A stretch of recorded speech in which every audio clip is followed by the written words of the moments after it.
हफ्ते ये देश है हमारा में हम बात करेंगे उत्तर प्रदेश की। आप लोग जो कहते थे तिलक तराजू और तलवार, इनको मारो जूते चार, अब आप कह रहे हैं सत्ता के लिए सब स्वीकार। हम पर लागू नहीं है, सब पर लागू है। ये ब्राह्मणों के बच्चों को उठाया गया और फेक एनकाउंटर कर दिया गया। क्या ठोक दो ये संत की भाषा हो सकती है? आप कल्पना कर सकते हैं कि बहुजन समाज पार्टी में कोई ब्राह्मण मुख्यमंत्री बन सकता है क्या? समाजवादी पार्टी का कोई मुख्यमंत्री ब्राह्मण हो सकता है क्या? ये सब जानते हैं कि मुसलमान के बिना सरकार नहीं बन सकती। तो आप में भारतीय जनता पार्टी में फिर क्या अंतर रह गया? आपको अरे वो हिंदू की बात करके उनको परेशान कर रहे हैं, आप मुसलमान की बात करके उनको परेशान कर रहे हैं। आप देख रहे हैं ये देश है हमारा, अमीश देवगन के साथ।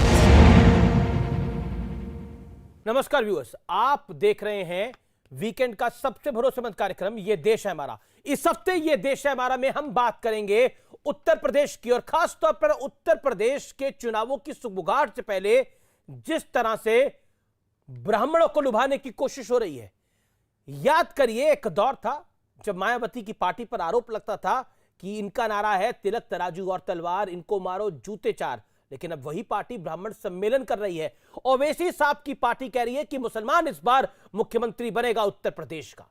लेकिन क्या वाकई जातियों में उत्तर प्रदेश के चुनाव को बांटा जा रहा है? इसका नुकसान भारतीय जनता पार्टी को होगा। इस हफ्ते ये देश है हमारा में इस पर होगी हमारी सीधी बात, और मेरे साथ कई दिग्गज जुड़ेंगे इस चर्चा में। और आज ये देश है हमारा में इसी पर हम करेंगे बहस।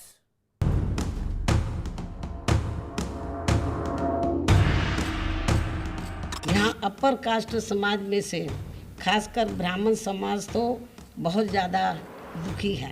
ब्राह्मण समाज को भी अब उसका मान सम्मान स्वाभिमान लौटाने का वक्त आ गया है। तिलक तराजू और तलवार, इनको मारो जूते चार। बीएसपी पर एक दौर में यह नारा लगाने का सियासी आरोप जमकर लगता है, लेकिन जब सोशल इंजीनियरिंग का गणित बदला तो 2007 में उनका नारा भी बदल गया। नया नारा था हाथी नहीं गणेश है, ब्रह्मा विष्णु महेश है। दूसरा नारा था पंडित शंख बजाएगा, हाथी बढ़ता जाएगा। और सोशल इंजीनियरिंग के इस नए फॉर्मूले का मायावती को फायदा भी जोरदार हुआ। 2007 के विधानसभा चुनाव में बीएसपी ने पूर्ण बहुमत की सरकार बनाई। तो क्या अब एक बार फिर मायावती की पार्टी सियासी संजीवनी के लिए इसी फॉर्मूले का इस्तेमाल कर रही है? मायावती ने कहा था कि पूरे यूपी में 23 जुलाई से ब्राह्मण सम्मेलन का आयोजन होगा। हालांकि अब इस ब्राह्मण सम्मेलन का नाम बदलकर प्रबुद्ध वर्ग संवाद सुरक्षा सम्मान विचार गोष्ठी कर दिया गया है। बीएसपी के राष्ट्रीय महासचिव सतीश चंद्र मिश्रा इस कार्यक्रम की कमान संभाल रहे हैं। शुरुआत अयोध्या से की गई है, जहां सतीश चंद्र मिश्रा ने ब्राह्मणों के मुद्दे पर योगी सरकार को घेरा। ब्राह्मण समाज के लोगों से हमारा यह आह्वान है कि जिस तरीके से 400 से ज्यादा हत्याएं इस सरकार में हो चुकी हैं, एनकाउंटर हो गए, मार दिए गए लोग, उसका संज्ञान में लेने का काम करिए। गाड़ी फिसल गई और निकले और शूट आउट कर दिया, साल भर हो रहा है, कोई अता पता नहीं है। इस तरीके से लखनऊ के अंदर जो कैपिटल है, 2 वर्ष पहले तिवारी उसको किस तरह से रोक करके गाड़ी में, अपनी गाड़ी में जा रहा था, उसके गोली मार दी।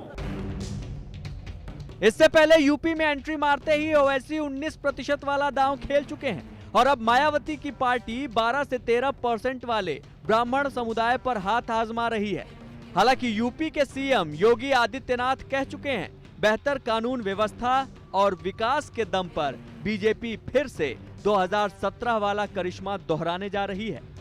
2022 का चुनाव योगी आदित्यनाथ के लिए कितनी बड़ी, जिसे कहते हैं, परीक्षा होगी? देखिए, 2022 में भारतीय जनता पार्टी उत्तर प्रदेश के अंदर पूर्ण बहुमत की सरकार बनाएगी, 2017 के इतिहास को दोहराएगी। अखिलेश यादव पहले ही यूपी के हर जिले में भगवान परशुराम की प्रतिमा लगाने का ऐलान कर चुके हैं। उधर यूपी में बड़ा ब्राह्मण चेहरा माने जाने वाले जितिन प्रसाद कांग्रेस छोड़कर बीजेपी का दामन थाम चुके हैं। तो क्या 12% ब्राह्मण वोट के लिए सोशल इंजीनियरिंग की लड़ाई शुरू हो चुकी है? और अब विश्लेषण, सत्ता के लिए सब स्वीकार का विश्लेषण सुनिए। तिलक तराजू और तलवार, इनको मारो जूते चार के नारे को लेकर बीएसपी पर सियासी वार लगातार होता रहा है। भारतीय जनता पार्टी हो, सपा हो, इस विषय पर वार करती रही है। 2007 आते आते 13% वोट बैंक वाले ब्राह्मण समाज पर बीएसपी का रुख जो है वो अब बदला है। 2007 में मायावती की पार्टी का नारा था, पंडित शंख बजाएगा हाथी बढ़ता जाएगा। ब्रह्मा विष्णु महेश है, हाथी नहीं गणेश है। यह भी एक नारा लगा 2007 के अंदर, जिसके बाद मायावती सत्ता पे काबिज हुई। सियासी संजीवनी के लिए दलित ब्राह्मण वोट बैंक का समीकरण बनाने की पूरी तैयारी है। यानी कुल मिलाकर दलित ब्राह्मण के वोट बैंक के साथ अगर मुसलमान वोट मिलेगा तो मायावती की 2007 में भी सत्ता में एंट्री इसी वजह से हुई थी, और अगर 2022 में मायावती जीतेंगी तो इसी कारण जीत सकती हैं। यह उनकी पार्टी को और उनके स्ट्रैटेजिस्ट को पता है। मैं बढ़ता हूं आगे। अखिलेश यादव का यूपी के हर जिले में परशुराम की मूर्ति लगाने का ऐलान है। भगवान परशुराम की मूर्ति लगाने का ऐलान है। यूपी में कांग्रेस का बड़ा ब्राह्मण चेला जितिन प्रसाद अब बीजेपी के साथ आ गए हैं, और हो सकता है मंत्रिमंडल में उनको जगह भी मिल जाए जो मंत्रिमंडल विस्तार होगा। क्या MY, यह बड़ा महत्वपूर्ण सवाल है। MY is equal to Muslim Yadav, MD is equal to Muslim plus Dalit के साथ अब ब्राह्मण समुदाय पर फोकस है। परशुराम की मूर्ति, ब्राह्मण सम्मेलन, कुल मिलाकर कहानी है सत्ता में आने की, और इसीलिए तिलक तराजू और तलवार, सत्ता के लिए सब स्वीकार। कहां से शुरू हुई थी कहानी? मेरे साथ बात करने के लिए आज की चर्चा में तमाम लोग हैं। मेरे साथ भारतीय जनता पार्टी के राष्ट्रीय प्रवक्ता प्रेम शुक्ला साहब हैं, इन्हें बधाई। जगत प्रकाश नड्डा ने इन्हें दोबारा प्रवक्ता नियुक्त किया है राष्ट्रीय स्तर पर। मेरे साथ सुनील यादव जी इस चर्चा में जुड़ रहे हैं, उनका अभिनंदन है। समाजवादी पार्टी के नेता हैं, MLC हैं। मेरे साथ सुदीन भदौरिया है, बहुजन समाज पार्टी के वरिष्ठ नेता, आपका स्वागत है सर। मेरे साथ असीम वकार साहब हैं, ओवैसी साहब की पार्टी के उत्तर प्रदेश के चेहरे हैं, आपका भी अभिनंदन है, यानी प्रवक्ता है। आप तमाम लोगों का स्वागत है। और मेरे साथ इस चर्चा में जुड़ेंगे आचार्य प्रमोद कृष्णम भी, जो कि प्रियंका गांधी के एडवाइजर है, कांग्रेस के सीनियर लीडर है। आप तमाम लोगों का स्वागत है। लेकिन आज की चर्चा की शुरुआत प्रेम शुक्ला मैं आपसे करना चाहता हूं। एक तरफ सुनील यादव है, जो मैं दृश्य इस समय अपने वीडियो वॉल पे देख रहा हूं, एक तरफ सुदीन भदौरिया है। दोनों की नजर ब्राह्मण पे फंस गई है, या फिर आपको फंसा दिया है? देखिए, भारतीय जनता पार्टी, अमीश जी, सबका साथ, सबका विकास, सबका विश्वास के सूत्र पर काम करती है। अब सबका विकास में ब्राह्मण भी आ जाएगा, क्षत्रिय भी आएगा, वैश्य भी आएगा, दलित भी आएगा, आदिवासी भी आएगा, महिलाएं भी आएंगी, युवक भी आएंगे, सारे लोगों का विकास होना, अल्पसंख्यक भी आएगा उसमें। लेकिन कुछ लोगों को, जिन्होंने जो है बहुजन समाज पार्टी के बारे में आपने साफ तौर पर बताया कि उनका नारा क्या हुआ करता था, जब DS4 बहुजन समाज पार्टी के पहले का जो उनका संगठन हुआ करता था, उसके नारे क्या हुआ करते थे। समाजवादी पार्टी के कार्यकाल को भी लोगों ने देखा है, जब एक मुख्यमंत्री जी स्पष्ट तौर पर कहा करते थे कि ब्राह्मणों का काम नहीं करना, इस तरह की खबरें भी प्रकाशित हुआ करती थी, इस तरह के इंस्ट्रक्शन भी हुआ करते थे। जाति विशेष के लोग ही सारे थानों में नियुक्त हुआ करते थे। PCS की परीक्षा में एक जाति विशेष के लोग ही उत्तीर्ण हुआ करते थे। राहुल गांधी की जो है नीतियां, हर कोई जानता है कि चुनाव के समय वो जनेऊ कोर्ट के ऊपर उनका आ जाता है। राहुल गांधी जनेऊ ऊपर डाल रहे हैं, विषय वो नहीं है। मैं आपसे सवाल बहुत सीधा पूछ रहा हूं कि सुनील यादव की पार्टी ने और सुदीन भदौरिया की पार्टी ने आपको फंसा दिया है ब्राह्मण वाले फेर में। 30 सेकंड में इसका जवाब दे दीजिए, मेरे सवाल का जवाब तो आ जाए। चर्चा को मैं आगे बढ़ाता हूं। उनका प्रयास हो सकता है जी, उनका प्रयास हो सकता है, लेकिन मैं जो स्वयं ब्राह्मण हूं और मैं ब्राह्मण जाति का जो टेस्ट है वो समझता हूं भली भांति। हम राष्ट्रवाद, विकास, मानवता का विकास, सांस्कृतिक राष्ट्रवाद, इन सारे मुद्दों पर खड़े होते हैं। ब्राह्मण कभी भी जो है जाति की संकीर्णता में नहीं बनता है, और उत्तर प्रदेश की जो जनता है वो जाति की राजनीति को देख चुकी है। 3 दशकों तक जिस तरह से विभाजनकारी जाति राजनीति का शिकार उत्तर प्रदेश हुआ था, उससे 2014 और 2017 में मुक्ति मिली है। अब वह फिर उसी जंजाल में नहीं फंसना चाहेगा। ठीक है, मेरे साथ सुदीन भदौरिया साहब हैं, उनका रुख करता हूं मैं। सुदीन भदौरिया, भारतीय जनता पार्टी कह रही है कि हम इस बारी किसी जाल में फंसने नहीं वाले। अखिलेश यादव साहब के जाल में तो पूरी बसपा फंस गई थी जब चुनाव आपने साथ लड़ा, उसका रिजल्ट भी आप लोगों ने देख लिया। लेकिन अखिलेश यादव का तो बड़ा दावा है, वो कहते हैं कि वो भगवान परशुराम की मूर्ति हर जगह लगा देंगे। लेकिन आप लोग जो कहते थे तिलक तराजू और तलवार, इनको मारो जूते चार, अब आप कह रहे हैं सत्ता के लिए सब स्वीकार। देखिए, एक चीज समझ लीजिए, इस समय जो चुनाव हो रहा है देश के अंदर, इसकी पृष्ठभूमि भी समझने की जरूरत है और आज की चुनौतियां भी समझने की जरूरत है।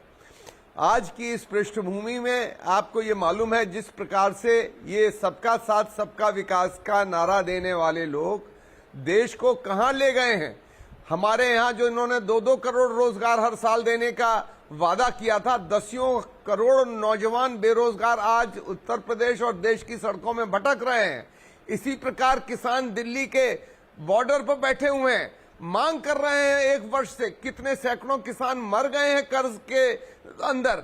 मैं ये कहना चाहता हूं, बहुजन समाज पार्टी ने पिछले 30 वर्षों में हर बार उत्तर प्रदेश में दिखाया है, 4 बार बहन मायावती जी को मुख्यमंत्री बनाकर, कि हम एक बड़ी ताकत हैं। जहां तक आपका ये प्रश्न है सब कुछ स्वीकार, तो उसका भी सुन लीजिए। जी सर। जब बीजेपी को जरूरत मिलती है, देखिए 1 सेकंड के लिए, बस मैं 5 सेकंड में खत्म करूंगा। 15 सेकंड ले लीजिए। बहुजन समाज पार्टी पर तो आपने उंगली उठाई, पर मैं ये पूछना चाहता हूं, जब भारतीय जनता पार्टी को जरूरत पड़ती है तो महबूबा मुफ्ती के साथ मिलकर भी सरकार बना लेती हैं। जब कांग्रेस को जरूरत पड़ती है तो वो केरल में मुस्लिम लीग के साथ भी, और अन्य लोगों को भी आपने देखा है किस प्रकार से कल्याण सिंह जी को किस किस तरह के रंग की टोपी पहनाई गई है, मालाएं पहनाई गई हैं, साक्षी महाराज को राज्यसभा भेजा गया। ये हम पर लागू नहीं है, सब पर लागू है। ये नहीं, बिल्कुल सब पर लागू है। लेकिन आपका तो नारा था तिलक तराजू और तलवार, समाज को इनको मारो जूते चार, वहां से आप इस पर आ गए। अब 30 सेकंड में इसका जवाब में सपा और कांग्रेस नहीं, हम लोगों ने कहा इस देश में कुछ लोग ऐसी ताकतें रही हैं जो सामंतवादी ताकतें हैं, उन लोगों ने इस प्रकार के जुल्म और अन्याय किए हैं। और जहां तक कानून व्यवस्था है, आपने देखा नहीं हाथरस में क्या हुआ? नहीं, सतीश चंद्र मिश्रा तो कह रहे थे से दलितों का उत्पीड़न नहीं, हुआ। सतीश चंद्र मिश्रा तो जो एनकाउंटर हुआ, जिस विकास दुबे ने 8-8 पुलिस वालों को मौत के घाट उतार दिया, शहीद कर दिया, उसके बचाव में कह रहे थे गाड़ी पलट जाती है। 1 साल हो गया, अभी तक कुछ नहीं हुआ। क्या वो चाहते हैं कि विकास दुबे जैसे शातिर अपराधी का एनकाउंटर नहीं होना चाहिए था? क्या वो चाहते हैं मुख्तार अंसारी पे कार्रवाई नहीं होनी चाहिए? देखिए, जवाब दीजिए ना इस बात का। इस पे ब्राह्मण कार्ड क्या है? अपराधियों पर कार्रवाई की बात नहीं करते हैं हम, उनके परिवार में उनकी पत्नी पर भी कार्रवाई होगी, वो भी जेल उन्होंने में तो विकास दुबे का नाम लिया। और पत्रकार जैसे ब्रजेश मिश्रा लोगों को, पत्रकार जैसे ब्रजेश मिश्रा जैसे मुझे लगता नहीं वो विषय है किया जाएगा। जी, मैं आचार्य प्रमोद कृष्ण, मैं देखिए, मुझे लगता है कि अब किसी पत्रकार का आप यहां पर नाम लेंगे वो तरीका ठीक नहीं है। आप अपनी बात को रखिए, अपनी पार्टी की बात को रखिए, वो महत्वपूर्ण है। मैं रुक करता हूं आचार्य प्रमोद कृष्ण का। आचार्य प्रमोद कृष्ण, हाल तो आपका भी देखा है, आप भी मुस्लिम लीग के साथ चले जाते हैं, आप भी शिवसेना में महाराष्ट्र के साथ चले जाते हैं, आप भी बंगाल में फुरफुरा शरीफ के साथ चले जाते हैं, अजमल के साथ चले जाते हैं असम के अंदर। तो मायावती की पार्टी भी कह रही है, जो कहती थी तिलक तराजू और तलवार डैश डैश डैश, और अब वो कहती है कि तिलक तराजू और तलवार सत्ता के लिए सब स्वीकार। करिए मुकाबला।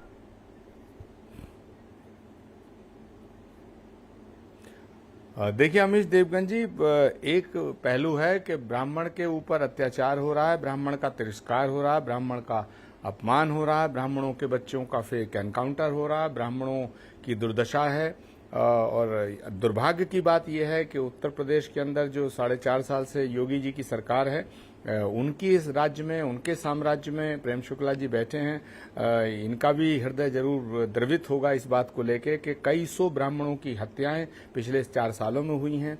और यहाँ तक कि या इस देश के अंदर अफजल गुरु का भी जुडिशल रिमांड हुआ, और याकूब मेनन को भी न्यायिक प्रक्रिया से गुजरते हुए उसको सजा हुई। लेकिन ब्राह्मणों के बच्चों को उठाया गया और फेक एनकाउंटर कर दिया गया, उनको न्यायिक प्रक्रिया से गुजरने का मौका भी नहीं दिया गया। खुशी दुबे जो 3 दिन की ब्याहता थी, उसको उसके हस्बैंड का इनकाउंटर हुआ, माना जा सकता है कि वो अपराधी हो सकता है। मैं अपराधियों के पक्ष में बात नहीं कर रहा हूं, लेकिन खुशी दुबे का क्या अपराध था ये भी जग जाहिर है कि उसका कोई अपराध नहीं था। वो तो जब ब्याह के आई तो उसने अपने ससुराल के चौखट दरवाजे नहीं देखे थे, तो बीजेपी उड़ा ले गई। और वो कहते हैं कि अगर ब्राह्मणों का कोई कल्याण कर सकता तो बीजेपी कर सकती है। नहीं, सवाल ब्राह्मणों का कोई चेहरा चेहरा तो उत्तर प्रदेश के, आपका चेहरा तो उत्तर प्रदेश में नसीमुद्दीन सिद्दीकी है, अजय कुमार लल्लू हैं।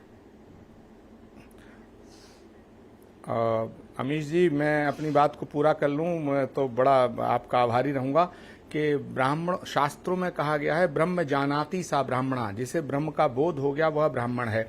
ब्राह्मण कभी जातिवादी नहीं रहा, ब्राह्मण ने कभी दूसरों पर अत्याचार नहीं किया, लेकिन दुर्भाग्य ये है कि ये ब्राह्मणों के लिए संक्रमण काल है। अब सवाल उठता है कि बहुजन समाज पार्टी, समाजवादी पार्टी, तो बहुजन समाज पार्टी के आदरणीय भदौरिया जी से बड़े सम्मानित प्रवक्ता हैं वो, और मैं उनका आदर भी बहुत करता हूं। मैं ये जानना चाहता हूं कि सतीश मिश्रा जी को और बहन मायावती जी को ये कब पता चला कि ब्राह्मणों के ऊपर अत्याचार हो रहा है? 4 साल से तो कोई बोला नहीं।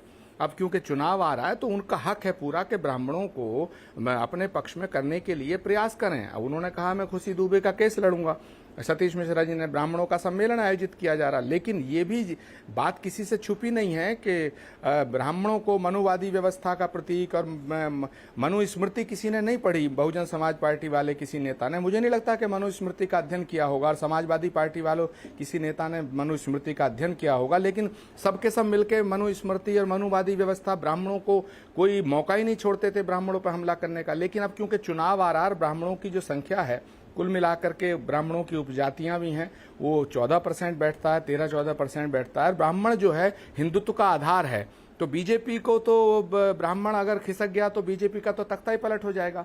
तो इसलिए बीजेपी चाहती है किसी भी कीमत पर कि ब्राह्मणों को अपने साथ रखे। दूसरा, बहुजन समाज पार्टी चाहती है कि ब्राह्मण निरीह है, ब्राह्मण तो असहाय है, ब्राह्मण पर अत्याचार हो रहा, तो इसे प्रलोभन दे के हमारे साथ। समाजवादी पार्टी का भी फर्ज बनता है कि ब्राह्मणों को अपने साथ रखे। सुदीन बदरिया आचार्य जी की बात का जवाब। लेकिन ब्राह्मण किसके साथ जाएगा ये तो वक्त बताएगा। आप लोग घोषणा कर दीजिए, मायावती तो 2.5 साल के फॉर्मूले पे काम करती है, 2.5 साल मायावती सीएम होगी, 2.5 साल कोई ब्राह्मण का चेहरा बना दीजिए सीएम। मुझे उत्तर देने का अवसर दीजिए। बिल्कुल, मैं उत्तर देने का अवसर दे रहा हूँ। सवाल अपना जोड़ रहा हूँ कि मायावती तो 2.5 साल का फॉर्मूला बनाती है, तो 2.5 साल मायावती जी बन जाए सीएम और 2.5 साल ब्राह्मण बन जाए, ऐसा फॉर्मूला लेके आइए आप। देखिए, ऐसा है, जब बहन मायावती जी मुख्यमंत्री बनी थी, आपको याद होगा 2007 में हमारे लगभग 46 विधायक जीते थे ब्राह्मण।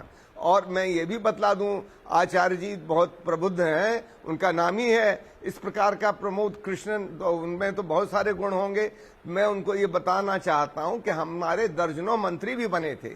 आज आप देख लीजिए उनकी तुलना में, अन्य लोगों की पार्टियों की तुलना में कितनी भागीदारी, हिस्सेदारी मिली, सम्मान मिला, चीफ सेक्रेटरी बना, कितने ज्यादा डीएम एसएसपी नियुक्त किए गए, ये सारे आंकड़े उपलब्ध हैं, आपके लिए भी उपलब्ध है। ये भी है, ये इस समय बहस इस पर नहीं है साहब। एक आंकड़ा तो ये भी है कि 2017 में मायावती गिना रही थी कि मैंने 100 कम 3 या 100 कम 1 इतनी टिकटें दी है मुसलमानों के अंदर। एक आंकड़ा तो वो भी गिना रही थी, 3 कम 100, माफ करिए 3 कम 100, एग्जैक्टली मुझे दिमाग में आ गया, 3 कम 100 इतनी टिकटें दी हमने मुसलमानों को। कहा उन्होंने 2017 में कहा ब्राह्मणों की बात करी। सर्व समाज की पार्टी हैं, देखिए हम उस समय भी दिए थे हमने, और हम सर्व समाज की पार्टी हैं, चाहे मुस्लिम हो, चाहे ब्राह्मण हो, चाहे दलित हो, और चाहे बैकवर्ड क्लास के लोग हों, क्षत्रिय हों, सबकी भागीदारी हम करते हैं। इसीलिए हम कहते हैं सर्व समाज के लिए हम लोग प्रतिबद्ध हैं, कानून व्यवस्था और विकास देंगे। जी, मैं सीधा रुख करता हूं सुनील यादव का। आचार्य जी भी कुछ कहना चाहते हैं, लेकिन सुनील यादव, बीएसपी का ये जो पॉलिटिकल प्लैंक है, क्या आपको लगता है ये आप पे भी वार है? देखिए अमीश जी, समाजवादी पार्टी ये नहीं मानती कि हम पर वार है। हाँ ठीक है, अब चुनाव आ गए हैं, सभी लोग सभी लोगों की बात करेंगे क्योंकि चुनाव में जाना है। हाँ, ये एक सच्चाई जरूर है कि योगी जी की सरकार में ब्राह्मणों का उत्पीड़न बहुत है, ब्राह्मणों को बर्दाश्त नहीं कर पाते हैं योगी आदित्यनाथ जी। और आप सोचिए कि अगर जिसको प्रबुद्ध समाज हम लोग मानते हैं जो अपनी आवाज उठाना जानता है, अपनी लड़ाई लड़ना जानता है, उसके खिलाफ अगर उत्तर प्रदेश में इतना अन्याय है तो पिछड़े और दलितों का क्या हश्र होगा, किस तरीके से उनका उत्पीड़न हो रहा होगा। देखिए, बीजेपी पिछड़ों की बात जरूर करेगी, लेकिन अभी पिछड़ा वर्ग, राष्ट्रीय पिछड़ा वर्ग आयोग ने माना कि योगी आदित्यनाथ जी ने 69,000 शिक्षक भर्ती में ओबीसी को आरक्षण नहीं दिया, दलितों का उत्पीड़न कर रहे हैं। आप ब्राह्मणों को चिन्हित करके जो भी ब्राह्मण चेहरे, बड़े चेहरे हैं, उनको आप अपमानित कर रहे हैं, उनको नीचा दिखाना चाहते हैं। प्रेम शुक्ला जी, अगर आप बड़े नेता बनकर के अगर उत्तर प्रदेश में आए तो योगी जी उस नजर से देखेंगे कि आप बर्बाद हो जाएंगे। ये उत्तर प्रदेश में चल रहा है। और मैं एक बात कह रहा हूं अमित जी, अभी आचार्य जी को मैं सुनना, तो उन्होंने कहा कि ब्राह्मण प्रबुद्ध वर्ग है, हम भी कह रहे हैं, तो अगर वो प्रबुद्ध वर्ग है तो वो जानता है कि योगी आदित्यनाथ जी को कौन हटा सकता है।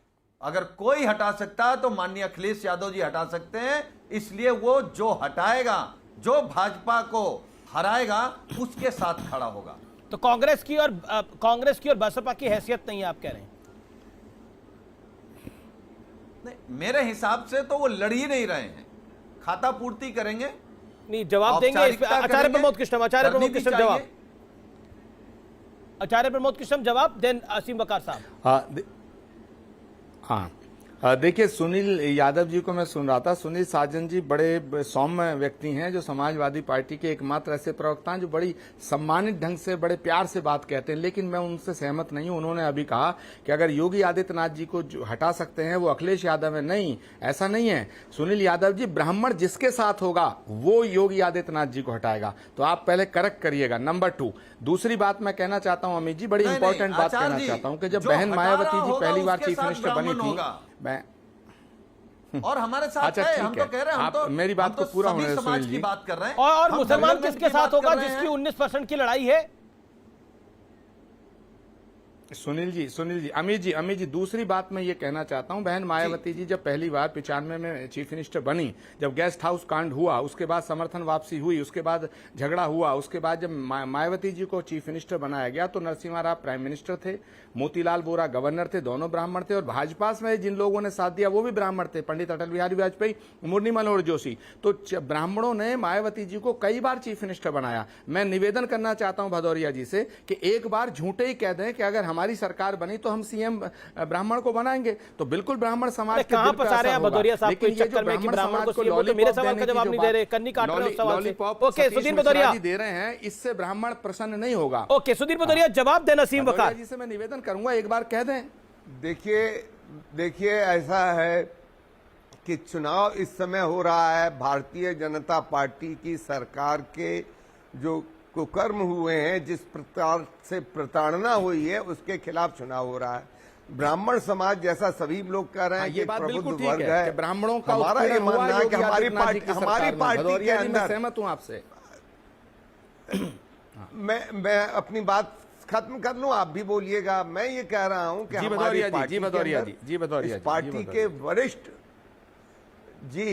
जी, मैं ये कह रहा हूं, आपके सम्मुख भी रख रहा हूं और आपके माध्यम से आपके पार्टी कार्यकर्ताओं से और देश के तमाम लोगों से जो इस टीवी चैनल में बैठे हुए हैं, पंडित सतीश चंद्र मिश्र जी हमारे पार्टी के सबसे सम्मानित राष्ट्रीय महासचिव हैं।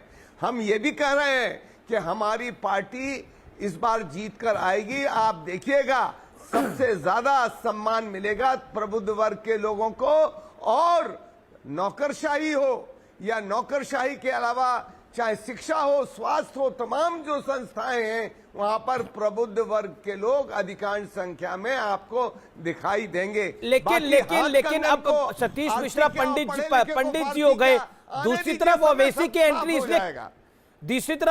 ओवैसी साहब की एंट्री इसलिए खल रही है कि वो आपका जो वोट बैंक है उसमें सेंधमारी कर लेंगे। असीम वकार, यहां तो सतीश मिश्रा पंडित जी हो गए हैं और मायावती कह रही हैं, बीएसपी कह रही है पंडित जी प्रणाम, लेकिन दलित मुसलमान के साथ ब्राह्मण भी चाहिए सरकार में आना है, तो आपको भी चाहिए?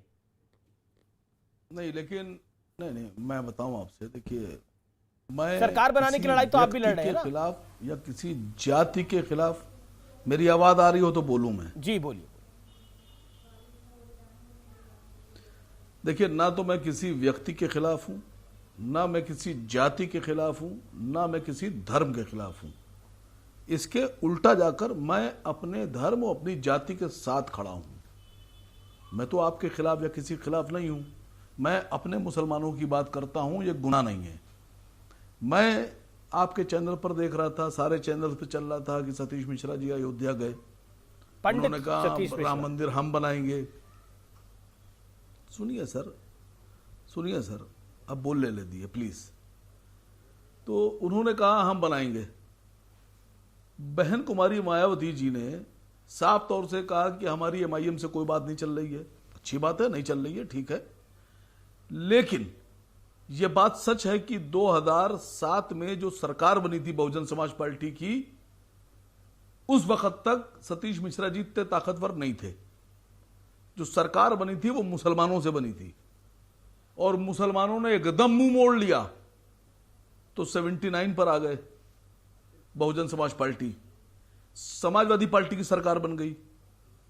और अगर इतने ही ब्राह्मण आपके साथ थे और इतना ही ब्राह्मणों पे घमंड है और यकीन है कि ब्राह्मण आपके साथ थे, सतीश मिश्रा जी के साथ सारे ब्राह्मण आपके साथ चले गए थे, तो 2017 में आपके जो विधायक थे वो 19 क्यों रह गए अलायंस में आने के बाद? मुसलमान आपको नहीं मिल रहा था, इसलिए आप घटते जा रहे हैं। ब्राह्मण तो 2007 के बाद आपने दावा किया कि आपके साथ आ गया, तो जब ब्राह्मण आपने दावा किया और ताकत बनाई ब्राह्मणों की, तो आप कम होते गए। 2012 में कम हुए, 2017 में और कम हो गए। और आप देखिएगा कि जो लोग मुसलमानों को नजरअंदाज कर रहे हैं, चाहे वो समाजवादी पार्टी वाले हों, चाहे बहुजन वाले हों, चाहे कांग्रेस वाले हों, चाहे कोई हो, ये यकीन है कि ये सब जानते हैं कि मुसलमान के बिना सरकार नहीं बन सकती। आप भी जानते हैं ये बात अमीश भाई, ये सब जानते हैं। नहीं तो इनका मुस्लिम यादव सपा का, दलित मुसलमान BSP का, उसमें ब्राह्मण इसलिए चाहिए कि सत्ता में आने के लिए, और अगर ब्राह्मण मिलेगा तो सरकार इनकी बनेगी, इसमें कोई दो राय नहीं है। बिल्कुल जायज बात बोली आचार्य प्रमोद कृष्ण ने, वो कांग्रेस के नेता, लेकिन उनकी बात में एग्री करता हूं। ब्राह्मण जिस तरफ चला जाएगा सरकार उसकी बन जाएगी। सुनिए, बोलिए असीम वकार। मैंने तो कहा ना, बहुजन समाज पार्टी के पास सर 2007 से ताकत बढ़ी, 2007 के बाद से आपका नारा चेंज हुआ ब्राह्मणों को लेकर। तो अगर आपके साथ ब्राह्मण था और ब्राह्मण की इतनी ताकत थी और ब्राह्मण सरकार बना सकता था, तो आप 2012 में कम क्यों हो गए? ठीक है, जवाब सुदीन बोधरिया से अब जवाब ले लेते हैं असीम भाई। यही बात समाजवादी पार्टी पे लागू होती है सर। ठीक है, मैं सपा से भी जवाब ले लूंगा और पहले सुदीन बोधरिया से ले लेता हूं। सुदीन बोधरिया 30 सेकंड में जवाब, देन सुनील यादव। नहीं है, वो सरकार में नहीं आएगा। देखिए, मैं कहना चाहता हूं कि 2017 में हमको 20% वोट मिला, समाजवादी पार्टी को भी 20% वोट मिला, तो ये हमारा स्थायी कुछ वोट है। कुछ वोट बढ़ता है, कुछ घटता है, और वो केवल इसलिए नहीं घटता है कि हमें खाली एक वर्ग ने वोट नहीं दिया। वो हो सकता है कई कारण रहे हों उसमें, पर मैं ये दावे के साथ कहता हूं कि कानून व्यवस्था के मामले में बहन मायावती जी अव्वल है। विकास के मामले में कुछ कहना चाह रहे हैं? उत्तर प्रदेश में बहन मायावती जी मुख्यमंत्री थी तो 9% था जीडीपी, 9% था जीडीपी, चाहे न मुलायम सिंह के समय था न योगी जी के समय है। क्या बात कर रहे हैं आप? देख लीजिए, सबसे ज्यादा विकास हुआ बहन मायावती जी के शासन में, और यही कानून व्यवस्था के साथ साथ शिक्षण संस्थान खुले, स्वास्थ्य सेवाएं हुई, और सबसे ज्यादा जवाब ले लीजिए ना असीम वकार से। सुनील बोधरिया, टाइम लिमिट को तय करना पड़ेगा, 50 सेकंड हो गए। एक बार असीम वकार से जवाब ले लीजिए, असीम वकार से जवाब ले लीजिए। असीम वकार 30 सेकंड, देन सुनील यादव। देखिए सुदीन भदौरिया जी मेरे बड़े भाई, इन्हीं ने कहा कि कानून व्यवस्था के मामले में बहन जी से बेहतर कोई नहीं, क्योंकि बहन जी कहें, अखिलेश जी कहें, तो दोनों सरकार में रह चुके हैं। लेकिन अभी आसिम वकार साहब की पार्टी या आसिम वकार साहब के लोग सरकार में नहीं रहे हैं, और जिस दिन हम सरकार में आ गए तो हम ये साबित कर देंगे कि हमसे बेहतर ना कानून व्यवस्था कोई दे सकता है, ना सरकार चला सकता है, ना ईमानदारी दिखा सकता है, और ना ही सबका साथ सबके विकास का नारा हमसे लेकिन बेहतर आप कोई दे सबके सकता साथ- है। आप तो मुसलमानों जिस की दिन बात सरकार करें, आप में कह रहे हैं आएगा, मुसलमान जिस दिन सीएम हम होना आएंगे, चाहिए। हम आपसे बेहतर साबित होंगे सर। ठीक है, आप तो कह रहे हैं मुसलमान सीएम होना चाहिए और मुसलमान सीएम होना चाहिए, इसलिए आप खुलकर बोल रहे हैं। मैंने तो आपको बोला आपको ब्राह्मणों का वोट नहीं चाहिए, आपने बोला मैं अपनी कौम की बात करता हूं, मैं उसके इधर अपनी कौम की बात करता हूं। आपने तो ये बोला मुझे इसी कार्यक्रम में। सुनिए सर जी सुनिए सर जी सुनिए सर जी, मैं ये नहीं कह रहा हूं कि हमें नहीं चाहिए।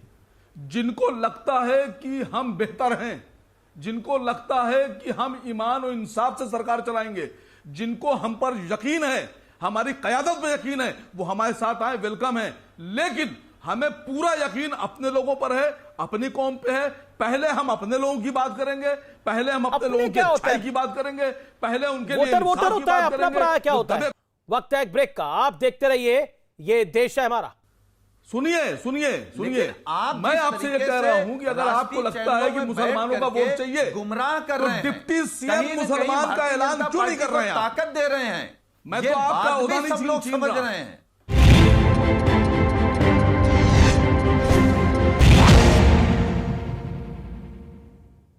वेलकम बैक, आप देख रहे हैं वीकेंड का सबसे भरोसेमंद कार्यक्रम ये देश है हमारा। सुनील यादव, हमारे साथ आपको हमारे आईना लोग दिखा हैं, दिया यहाँ ओवैसी साहब की पार्टी जी, ने। जी, अमीश अभी भाई। ब्राह्मण गा रहे हैं, चुनाव में आपको मुस्लिम अमीश- यादव चाहिए।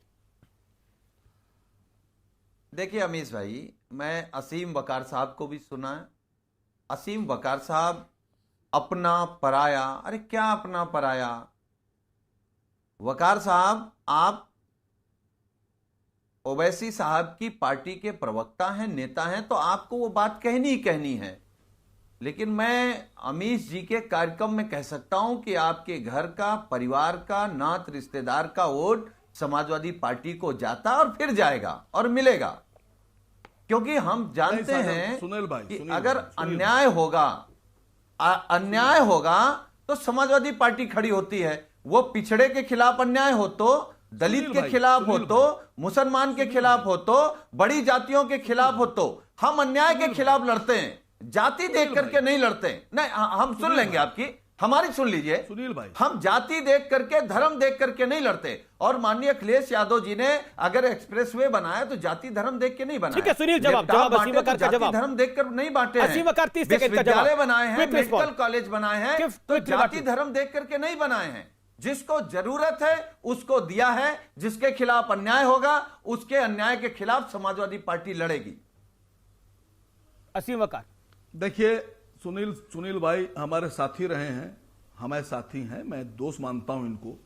मैंने शुरुआत ही यहां नहीं से है, की थी कि ना मैं मैं आपका किसी छोटा भाई जाति के हूं। खिलाफ हूं, ना व्यक्ति के, ना धर्म के। सुनिए सर, सुनिए बहुत अदब के साथ। अगर आपने मुसलमानों के वोटों से सरकार बना के मुसलमानों को डिप्टी सीएम बना दिया होता तो शायद आज मेरे मुंह पे टेप लगा होता, मैं किसी काबिल ही ना होता बोलने के, मेरा सर झुका होता आपके सामने। सर, मैंने तो ये नहीं कहा, मुझे पता है कि अगर समाजवादी पार्टी की सरकार बनेगी तो जनाब अखिलेश यादव जी ही मुख्यमंत्री बनेंगे, मैं जानता हूं इस बात को। तो मैं तो नहीं कह रहा हूं आप ना बनिए, मैंने तो इतराज भी नहीं किया। मैं जानता हूं अगर बहुजन की सरकार बनेगी तो हाँ, हम बहन तो मायावती स्वीकार जी कर ही रहे हैं। बनेंगी। अगर मैं हम तो नहीं माननीय इतराज कर अखिलेश रहा हूं। यादव जी के मैं तो आप दोनों से नाम कह पर रहा चुनाव हूं, लड़ रहे हैं, उनके चेहरे पे चुनाव लड़ रहे हैं, वो हमारे नेता हैं, वही हमारे मुख्यमंत्री होंगे। सुनिए सर, सुनिए, लेकिन आप मैं जिस आपसे ये तरीके कह रहा से हूं कि अगर आपको राष्ट्रीय लगता है चैनलों कि में मुसलमानों का बैठ वोट करके चाहिए गुमराह कर तो रहे हैं, डिप्टी सीएम कहीं न कहीं मुसलमान का भारतीय ऐलान जनता क्यों नहीं पार्टी कर रहे हैं को आप? ताकत दे रहे हैं। मैं ये तो आपका बात ओहदा भी नहीं सब लोग छीन समझ रहा। रहे हैं। मैं तो अपने लोगों के लिए ओहदा मांग रहा हूं सर। आप हमारे लोगों को ओहदा देने पे आप राजी नहीं है सर? आप राजी नहीं है मुसलमानों को डिप्टी सीएम पराया बनाने करके पर? आपको मैं तो नहीं छीन रहा संविधान हूं पे आप लोगों भरोसा का नहीं है ओहदा। क्या? आप वही बात कर रहे हैं जो भारतीय जनता पार्टी मुझे तो बात देश करती पे है। भरोसा है, तो आप में पे भारतीय भरोसा जनता है, पार्टी में मुझे फिर क्या संविधान पे भरोसा अंतर है। रह गया? क्या आपको, अरे वो हिंदू की बात करके उनको परेशान सर, कर रहे आपको हैं, संविधान आप पे भरोसा मुसलमान नहीं की है। बात करके उनको परेशान कर रहे हैं। नहीं। आप उनकी तरक्की चाहते हैं कि नहीं चाहते? नहीं, तो ये आप बताइए, चाहते क्या हैं कि नहीं मुसलमान की मुसलमान बात को करना रोजगार गुनाह मिले? है? आप चाहते हैं कि नहीं मुसलमान को सुरक्षा मिले? नहीं, सर, अगर आप चाहते हैं कि नहीं मुसलमान खुशहाल यादवों को हो, बनाए, मुसलमान पढ़े, मुसलमान तरक्की करे, नहीं। गरीबी से उबर के आए, या केवल सियासत सर, करके आपके पीछे सर आप गुमराह हो हमारा जाएं? पॉलिटिकल एम्पावरमेंट कौन सा कीजिए। रास्ता दिखाना चाहते हैं आप? नहीं सर, नहीं, जौहर विश्वविद्यालय हमारा किस political पार्टी empowerment किस सरकार कीजिए। में बना? सर, सुनिए सर। आजम साहब ने इतना बड़ा विश्वविद्यालय सुनिए अगर सर। खोला बात तो सुनिए एक सर। तरफ भारतीय जनता पार्टी परेशान कर अरे रही बात तो और सुनिए दूसरी सर। तरफ आप गुमराह कर रहे हैं, तो कौन धोखा दे रहा है? सर सर यानी बात धोखेबाज सुनिए, है। बात पार्टी सुनिए। के समय का ये सामाजिक विश्वविद्यालय परिवर्तन इसलिए बना कि बोलने दे रहे मुसलमान हैं सर पढ़ आप। सके, तरक्की मैं तो कर आपकी बात सके। सुन रहा हूं, अब आप तो पता नहीं क्यों आपको डर रहे हैं दर्द हो मुझसे। रहा है? नहीं नहीं, सुनिए, हम डर सुनिए। नहीं रहे। सामाजिक आप हमारे परिवर्तन अपने हैं और हम नहीं सामाजिक डरते न्याय आपसे। की पहली शर्त। आपको लगता है सुनिए कि सर। हम आपके नहीं हैं। सुनिए सर, सुनिए, सामाजिक परिवर्तन और सामाजिक न्याय की पहली शर्त सत्ता परिवर्तन है। हम सत्ता परिवर्तन इसलिए कर रहे हैं कि हमारा सामाजिक परिवर्तन हो, हमारा लेकिन असीम वकार फिर 12% मुसलमान 12 से 14% के बीच में ब्राह्मण है, तो फिर ब्राह्मण सीएम होना चाहिए। ठाकुर बोलेंगे हमारा सीएम होना चाहिए, जो बनिए हैं वो बोलेंगे हमारा सीएम होना चाहिए। क्या करेंगे आप? तो सब बोल रहे हैं सर, तो सब तो फिर ऐसे तो दुकान चल गई पूरी है। हमसे तकलीफ क्यों है? ना कमाल की बात है ना, तो फिर तो मुसलमान सीएम होना चाहिए। तो मैंने तो नहीं कहा, ऐसा नहीं होता ना।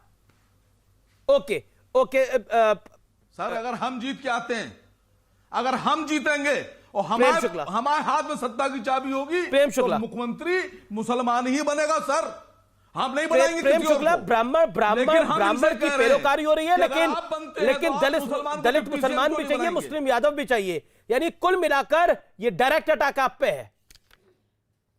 अगर ब्राह्मण छिटका तो बीजेपी का सत्ता पलट जाएगी उत्तर प्रदेश के अंदर, और जिसकी उम्मीद लग रही है।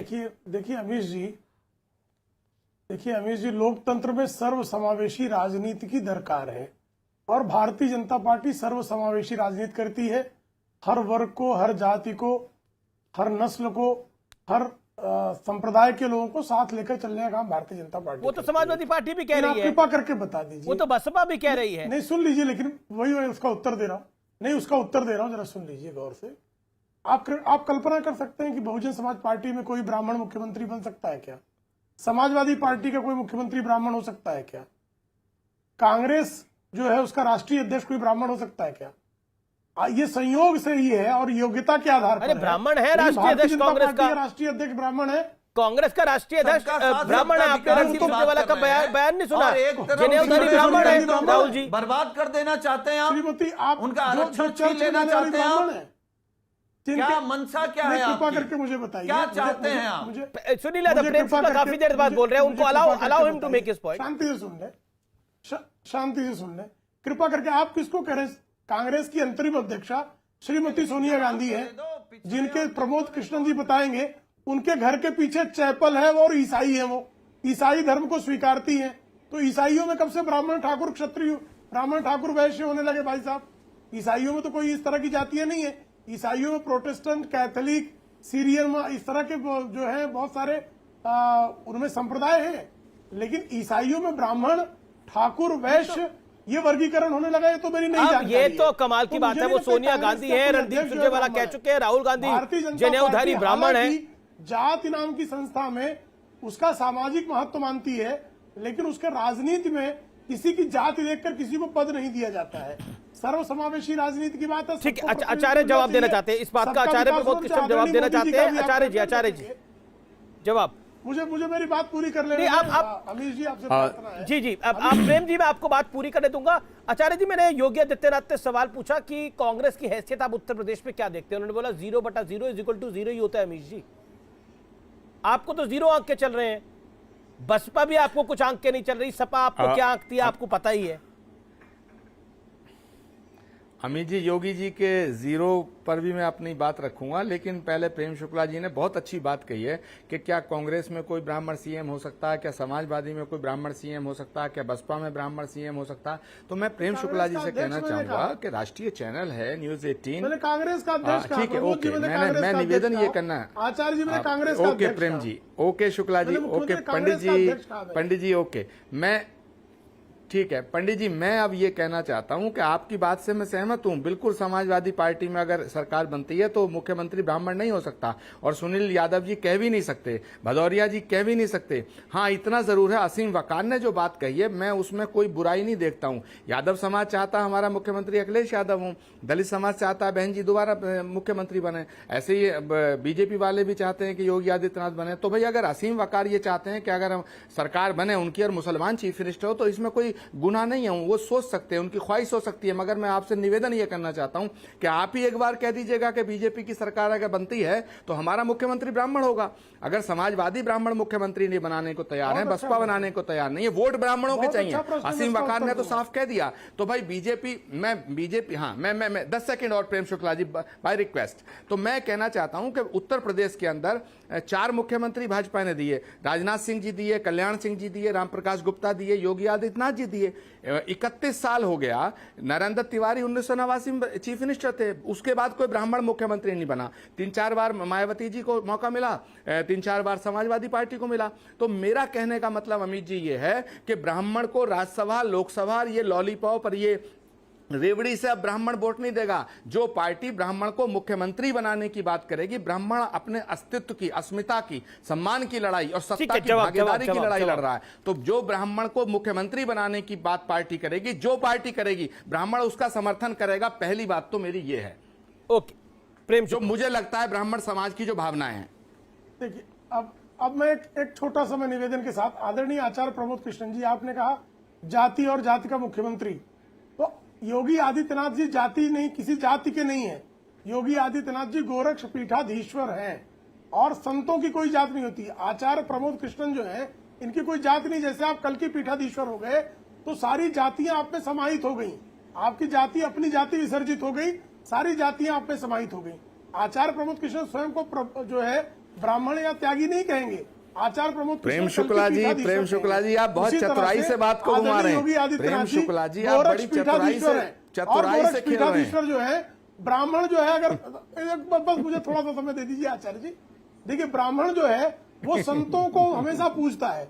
ब्राह्मण जो है, जो भी संत है, वो चूंकि जाति विसर्जित कर चुके होते हैं, तो सारा ब्राह्मण समाज जो है वो संतों की पूजा करता है। तो हम तो जो ब्राह्मण जिसको पूजता है, जिस गोरक्ष पीठ में विश्वास रखता है, आस्था रखता है, और सारी जातियां जिसमें आस्था रखती हैं, ऐसे सर्व जातियों का प्रतिनिधित्व करने वाले योगी जी जो है, उनको हमने मुख्यमंत्री बनाया है। आपकी पार्टी कांग्रेस आचार्य प्रमोद कृष्णन योगी आदित्यनाथ को योगी आदित्यनाथ नहीं कहती, अजय बिष्ट कहती है। क्या आपको लगता है कि इससे बड़े सारे ब्राह्मण खुश हो जाएंगे, इससे आपसे पिछड़ा समाज खुश हो जाएगा, किसी योगी को अगर उसके नाम से बुलाया जाएगा तो? देखिए अमीश देवगन जी, अगर कोई इस तरह की बात करता है तो मुझे नहीं लगता कि मैं व्यक्तिगत रूप से इस बात से सहमत हूं। नहीं, ऐसा नहीं। मैं खुद कह रहा हूं योगी आदित्यनाथ जी, मैंने कहा अजय सिंह बिष्ट जी का नाम लिया मैंने। वो सन्यास से पूर्व के जो नाम होते हैं, सनातन धर्म की हमारे संतों की परंपरा है। अब मेरा नाम आचार्य कल की पीठाधीश्वर होने से पहले जो था, तो उस नाम से कोई लेना चाहे ले सकता है, कोई गुनाह नहीं है। लेकिन हमारी जो परंपरा है वो यही है कि जब नाम परिवर्तित होता है, वेश परिवर्तित होता है, तमाम मार्ग परिवर्तित होता है, जीवन रूपांतरित हो जाता है, तो एक साधु की कोई जात नहीं होती। बिल्कुल प्रेम शुक्ला जी की बात से भी मैं सहमत हूं और अमीश जी आपकी बात से सहमत हूं। लेकिन मैं प्रेम शुक्ला जी से यह कहना चाहता हूं कि साधु की कोई जात नहीं होती। लेकिन जो उत्तर प्रदेश में 4.5 साल का जो समय बीता है, उसमें ब्राह्मणों के ऊपर जो उत्पीड़न और अत्याचार हुआ, तो उस पर प्रेम शुक्ला जी उस पर क्या कहेंगे? क्या प्रभात मिश्रा जो 12वीं का इम्तिहान दिया, उसको एनकाउंटर में मारा गया और कह दिया गया ये पिस्टल छील के भाग रहा था। खुशी दुबे पे आप एक शब्द नहीं बोलते प्रेम शुक्ला जी। एक ब्राह्मण कन्या है और नाबालिग कन्या, उसका विवाह हुआ, उसके पति का एनकाउंटर 3 दिन में हो गया, उस पर गैंगस्टर लगा देना, उस पे जो बड़े बड़े अपराधियों पे धारा लगती है, उसकी जमानत नहीं हो पा रही है। तो अपराधियों में अगर हम धर्म, अपराधियों में अगर हम जाति देखने लगेंगे तो फिर क्या बचेगा? ओवैसी साहब कहते हैं कि मुसलमानों को टारगेट किया जा रहा है, आप कह रहे हैं कि ब्राह्मणों को टारगेट किया जा रहा है, अपराध को टारगेट किया जा रहा है। कौन से मुख्तार अंसारी मुसलमान अपने धर्म से होगा, लेकिन इस समय उसको अगर वो जेल में है तो अपने कृत्यों की वजह से जेल में। इतिहास नहीं था। नहीं, मैं अपराधियों के पक्ष में नहीं हूं, लेकिन खुशी दुबे ने कौन सा अपराध किया था जो 1 साल से जेल में सड़ रही है? प्रभात मिश्रा ने कौन सा अपराध किया था? वो तो 17 साल का बच्चा था, नाबालिग। ओके, मैं सुनील यादव का भी मुझे रिएक्शन लेना है। ओके, कि एक सेकेंड, आप बोल लीजिएगा आगे। प्रेम शुक्ला, सुनील यादव, योगी आदित्यनाथ क्योंकि एक संत है, एक पीठाधीश्वर है, तो उनमें तो सब जातियां समाहित हो जाती हैं, इसलिए उनका रक्षा कवच बहुत बड़ा है। क्या आपको लगता है वही आप लोगों के आड़े आएगा? कितना ब्राह्मण, कितना ठाकुर, कितना मुसलमान, कितना यादव, कितना शोर मचा लीजिए आप। देखिए अमीश जी, मुझे लगता है कि पूरे देश को मालूम है, यही माननीय योगी आदित्यनाथ जी ने पिछड़े और दलितों के गठबंधन को सांप और छछूंदर कहा था। तो क्या कोई संत, देखिए, क्या कोई असली संत किसी भी वर्ग को सांप और छछूंदर कह योगी जी के सकता संत होने पे? और अगर योगी जी ने कहा है, तो फिर आप तय कर लीजिए अपनी डिबेट में। आचार्य जी बैठे हैं, प्रेम शुक्ला जी बैठे हैं, क्या कोई संत की भाषा यह हो सकती है? क्या कोई संत एनआई के पत्रकारों को जो भाषा का इस्तेमाल योगी जी ने किया था वो संत की भाषा है? क्या ठोक दो ये संत की भाषा हो सकती है? दूसरे धर्मों को लेकर के जो योगी जी बयान देते हैं वो संत की भाषा हो सकती है? अगर हो सकती है तो फिर ऐसे संत, भाई ठीक है। ओके, प्रेम शुक्ला जवाब। पहले तो इनको योगी जी के संत होने पर ही शक है। नहीं, देखिए, एक तो गोरक्ष पीठाधीश्वर संत हैं कि नहीं, यह निर्णय जो है सुनील यादव जी नहीं ले सकते हैं। उसके लिए जो हमारे पास संत समाज है, और जब किसी का जो है किसी पीठ पर संत का अभिषेक होता है तो संत समाज निर्णय लेता है। वो मुलायम सिंह यादव जी या अखिलेश यादव के बारे में बताया गया, यादव जी या जो हम संतों के बारे में जानते हैं। कृपा करके सुन ले। देखिए, संत तो ऐसे होते हैं कि भृगुमुनि ने विष्णु जी को लात मारी थी तो क्या वो संत नहीं रह गए? दुर्वासा जी जो है शाप देते थे तो क्या उनके ऋषित्व में, उनके मुनित्व में किसी प्रकार की कमी आ गई? तो कृपा करके ऋषियों, मुनियों, संतों की परंपरा सुन ले। और दूसरा, आदरणीय योगी आदित्यनाथ जी ने किसी की जाति के खिलाफ, किसी के गोत्र के खिलाफ, किसी के नस्ल के खिलाफ किसी प्रकार का कोई बयान नहीं दिया है। हाँ, निश्चित तौर पर स्पष्ट वक्ता है वो। अगर कोई सांप्रदायिक कृत्य करेगा तो उसकी सांप्रदायिकता के विरुद्ध, विकृत सांप्रदायिकता के विरुद्ध उनको शंखनाद करने का उनका पूरा अधिकार है। अच्छा, उनको अधिकार है पिछड़ों का आरक्षण छीनने का? है अधिकार उनको? उनको अधिकार है दलितों का उत्पीड़न करने का? ये गोरक्ष पीठाधीश्वर जो है, क्या बात कर रहे हैं? थोड़ी तैयारी के साथ आया करिए। फिलहाल ये देश है हमारा में इतना ही, लेकिन लाख टके की बात यह है कि वोट बैंक की राजनीति इस देश में अरसे से चलती आई है, लेकिन खुल्लम खुल्ला खेल गत वर्षों से खेला जा रहा है। लेकिन जनता जनार्दन यानी आप बेहद समझदार हैं। आप निर्णय बड़ी समझदारी से लेते हैं, अपना वोट व्यर्थ नहीं जाने देते। नमस्कार, शुभ रात्रि, जय हिंद।